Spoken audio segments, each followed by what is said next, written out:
এটা গুলশানের বনানী না, এটা হলো কেরানীগঞ্জ। কামরাঙ্গীরচর থেকে চলে আসলাম কেরানীগঞ্জে।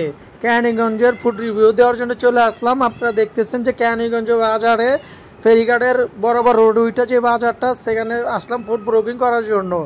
আপনারা স্ক্রিনের মধ্যে দেখতে পারতেছেন যে মৌচাক ফুচকা অ্যান্ড ফুচকা গড়, আপনারা লোকেশন দেখতেছেন। এবার চলে আসলাম কামরাঙ্গীরচর থেকে কেরানীগঞ্জ ফুড রিভিউ করার জন্য। দেখতেছিলাম এই যে মৌচাকের যে ফুচকার দোকানটা ভাইরালের ছড়াছড়ি, তাই আপনারা স্ক্রিনের মধ্যে দেখতেছেন ওনাদের স্টলটি। ওনারা অনেক সুন্দর করে ডেকোরেশন করে রাখছে, পিজা, বার্গার, স্যান্ডউইচ এবং নানান ধরনের কোল্ড ডিশ আইটেম। তাই আমরা অর্ডার করলাম একটা পছন্দের স্যান্ডউইচ, সাথে অর্ডার করলাম, আপনারা দেখতেছেন একটা স্যান্ডউইচ, সাথে অর্ডার করলাম হইলো ফুচকা প্লেটার এবং সাথে অর্ডার করলাম হইলো ফালুদা। আমার মোস্ট ফেভারিট ফুড ফালুদা, যেটা আমার খেতে খুব অসাধারণ লাগে। যাই হোক, অসাধারণ সুন্দরভাবে ওনারা ফুচকাটি সার্ভ করে দিল। ওনারা ফুচকার সাথে দুইটা টক ইউজ করে থাকেন, একটা ঝাল মিষ্টি টক, একটা হলো দই টক।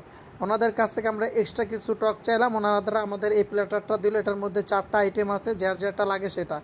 আপনারা স্ক্রিনে দেখতেছেন যে ফালুদাটাকে অনেক সুন্দর করে সার্ভ করে দিয়েছে। যাই হোক, অসাধারণ লাগতেছে আমার কাছে ফালুদাটা, এবং যারা এই ফালুদাটা না খাবেন তারাই মিস করবেন এই ফালুদার স্বাদ এবং টেস্ট। আমার কাছে খুবই ভালো লাগছে, আলহামদুলিল্লাহ। আমরা এবার ফুচকাটা ট্রাই করলাম। আমি প্রথম টক মিষ্টি ঝাল দিয়ে ফুচকাটা ট্রাই করলাম। আপনারা স্ক্রিনে দেখতেছেন খুব সুস্বাদু এবং মজাদার লাগছে। সাথে আমার বিজনেস পার্টনার লাজিজ ভাই আছেন, এবং উনি হলো আমার ওয়েডিং বিজনেস পার্টনার। আলহামদুলিল্লাহ, খুব ভালো মনের মানুষ আমার লাজিজ ভাই। ওনাকে আমি সাথে নিয়ে গেছি, উনিও ট্রাই করতেছে, বলল যে জালাল খুবই ভালো লাগতেছে। তারপর আমি ট্রাই করলাম হলো ওনাদের দই ফুচকাটা। আপনারা দেখতেছেন দই ফুচকাটা নিলাম। সত্যিকার অর্থে থেকে ওনাদের খাবারের প্রশংসা আমি করতে চাইতেছি, এর জন্যই যে ওনাদের যে সার্ভ করার সিস্টেমটা, ওনাদের দোনোটা টকই আমার কাছে খুব সুন্দর এবং খুব ভালো লাগছে।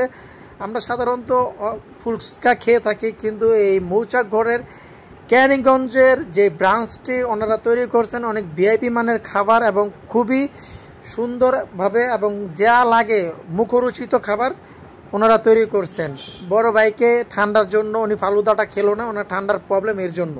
যাই হোক, ফালুদাটা আমি টেস্ট করতেছি। আমি সবাইকে বলবো যে ফালুদাটাকে ট্রাই করার জন্য, কারণ এই ফালুদাটা যে না খাবে উনি মিস করবেন। ফালুদাটা অসাধারণ ছিল, আমার মোস্ট ফেভারিট ফালুদা।